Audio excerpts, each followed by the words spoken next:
Good morning, welcome to yet another episode of taste and trails.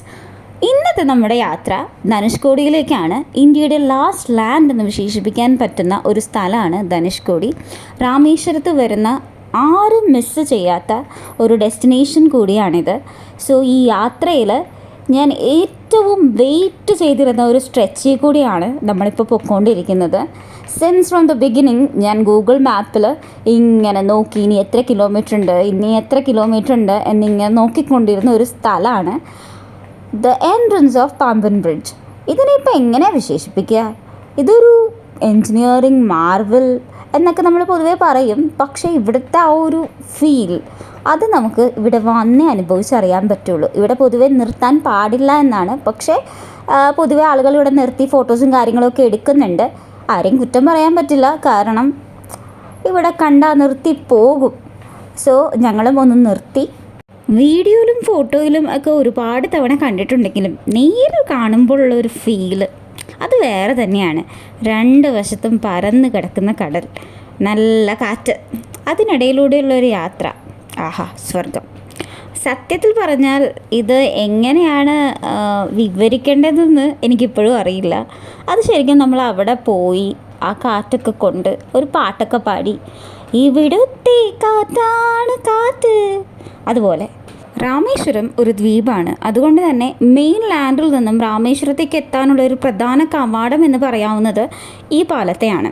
1914 നിർമ്മിച്ച ഈ പാലം ഇന്ത്യയിലെ ആദ്യത്തെ കടൽ പാലമായാണ് അറിയപ്പെടുന്നത്. 100-ലധികം വർഷമായി കടലിനോട് പോരാടി ഇപ്പോഴും ഉറച്ചു നിൽക്കുന്ന ഒരു എൻജിനീയറിംഗ് അത്ഭുതം തന്നെയാണിത്. മുൻപ് ഇവിടെ ഉണ്ടായിരുന്ന റെയിൽ പാലത്തിൻ്റെ നടുവിലെ ഭാഗം വലിയ കപ്പലുകൾ കടന്നു പോകാൻ തുറക്കാൻ കഴിയുന്ന തരത്തിലായിരുന്നു.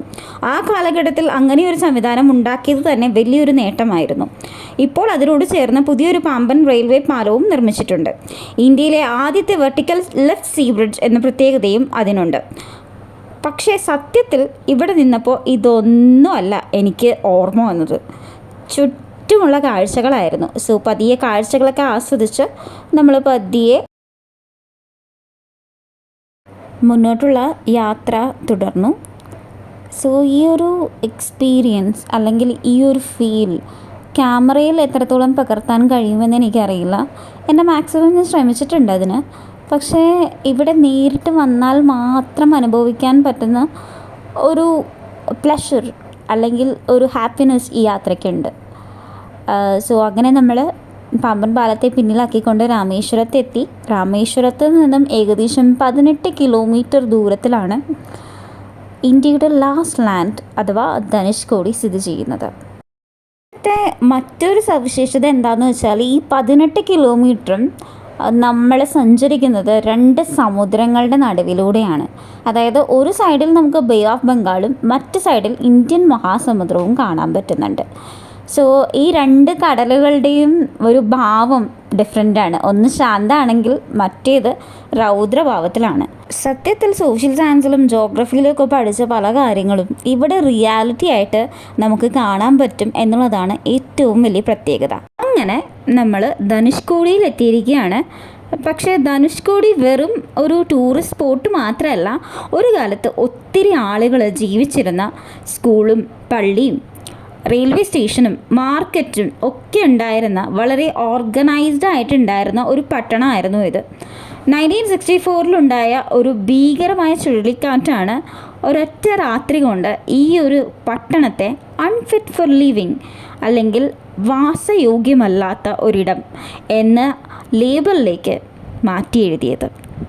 ഇപ്പോൾ ഇവിടെ ബാക്കിയുള്ളത് ആ ചരിത്രത്തിൻ്റെ ചില അടയാളങ്ങളും കാലം മായ്ക്കാത്ത കുറച്ച് ഓർമ്മകളും മാത്രമാണ്.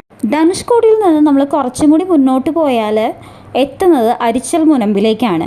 ഇന്ത്യയുടെ അവസാന അറ്റങ്ങളിലൊന്നായി കണക്കാക്കപ്പെടുന്ന ഈ സ്ഥലത്ത് നിന്നും നോക്കിയാൽ നമുക്ക് ശ്രീലങ്ക കാണാൻ പറ്റും, നമ്മുടെ അയൽ രാജ്യം. സത്യത്തിൽ ധനുഷ്കോടി എന്നത് ഒരു സ്ഥലം മാത്രമല്ല, ചരിത്രവും ഭൂമിശാസ്ത്രവും പ്രകൃതിയും എല്ലാം ഒരുമിച്ച് അനുഭവിക്കാൻ പറ്റുന്ന ഒരു അനുഭവമാണ്. വീഡിയോയിലൂടെയോ ഫോട്ടോയിലൂടെയോ കാണുന്നതിനേക്കാൾ ഒരിക്കലെങ്കിലും നേരിട്ട് കാണേണ്ട ഒരു സ്ഥലം. സോ ഈ വീഡിയോയുടെ അവസാനിക്കുകയാണ്. സോ ഇത് നിങ്ങൾക്ക് ഇഷ്ടപ്പെട്ടിട്ടുണ്ടെന്നുണ്ടെങ്കിൽ like, share and subscribe. So further ഇതുപോലുള്ള യാത്രാ വിവരണങ്ങളും യാത്രാ വ്ലോഗുകളായിട്ട് വീണ്ടും കാണാം. Thank U.